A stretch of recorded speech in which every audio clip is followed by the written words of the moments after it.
ठीक है, सेटअप में कोई ख़ास दिक्कत है नहीं, क्योंकि अगर आप देखें एफआईएस की तरफ से सेलिंग ज़रूर है, लेकिन अब हम यूज़ टू हैं। बस ये है कि नंबर वापस बड़ा हो रहा है। अच्छा, एक चीज़ मैं आपको बताऊं, अब ये जो एक 1-to-1 चीज़ है ना, कि जिस दिन एफआईएस बड़ा बेचेंगे उस दिन मार्केट गिरेगा, जिस दिन एफआईएस कम बेचेंगे उस दिन मार्केट चलेगा। अब इस थ्योरी को क्या कहेंगे आप? अब आप देखिए 4,300 करोड़ की डीआईएस की बाइंग है, सामने 4,200 करोड़ की एफआई की सेलिंग है। इससे बड़ी सेलिंग तो नहीं देखी है आपने।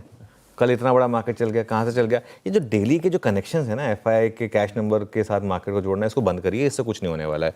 ये पिछले दिन 3500 करोड़ था और उसके मुकाबले ज़्यादा नंबर था, फिर भी हम चले, है ना। तो ठीक है। और ऐसा भी नहीं कि इन फ्यूचर्स में कोई शॉर्ट कवरिंग हुई है। आप इंडेक्स फ्यूचर्स में पोजीशनिंग देखिए, दोनों तरफ की एफआईएस की या क्लाइंट्स की, ये भी मोर और लेस कोई बहुत ज़्यादा चेंज नहीं है। थोड़ी सी शॉर्ट कवरिंग हुई है आशीष। 1900 लॉन्ग ऐड हुए हैं, 1900 शॉर्ट कवर हुए हैं, कुल मिला के नेट जमा 4,000 शॉर्ट कवर हुए हैं। लेकिन अगर आप इंडेक्स फ्यूचर्स स्टॉक फ्यूचर्स दोनों को जोड़ भी दें तो भी 1,200 करोड़ स्टॉक फ्यूचर्स में, 700 करोड़ इंडेक्स फ्यूचर्स में, इन दोनों को जोड़ दें तब भी नेट एफआईएस की तरफ से डायरेक्शनल सेलिंग ही है 2,400 करोड़ की। तो सिर्फ एफआई की सेलिंग देखकर बहुत ज़्यादा विचलित होने की ज़रूरत नहीं है। विद इन इंडेक्स फ्यूचर्स कल बहुत इंटरेस्टिंग हुआ, निफ्टी और बैंक निफ्टी दोनों में बाइंग हुई है। बहुत दिनों के बाद वो टेबल देखिएगा आप, निफ्टी और बैंक निफ्टी दोनों में बाइंग हुई है।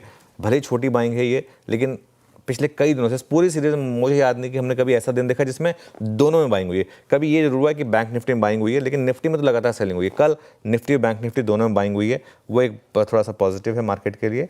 लॉन्ग शॉर्ट देखते हैं एफआईएस का, ये तो इंडेक्स में डिस्कस किया। स्टॉक्स में भी कल बहुत दिनों के बाद लॉन्ग ऐड हुए हैं और शॉर्ट्स कवर हुए हैं, तो कल clear cut science of short covering. वो एफआईएस का लॉन्ग शॉर्ट देखिए, अब आप 15% पर आ गए हैं। अब हम ये आपके ग्राफ में दिख गया, और टेबल में देखिए 15.3% पर, और नेट शॉर्ट जो 1.5 लाख पहुंच गए थे वो 1,45,000 पर आ गए हैं। इंडिया विक्स 2% और नीचे आया, 10.5 पर आ गया। कहाँ हमने 16-17 का इंडिया विक्स देखा था, कहाँ हम 10.5 पर आ गए। पुट कॉल रेशो कल थोड़ा सा बढ़ा है, 1.10 पर आया वर्सेस 0.84। तो ये थोड़ा सा एक हल्का सा ओवरबॉट इसमें आया, जोन में आया हल्का सा।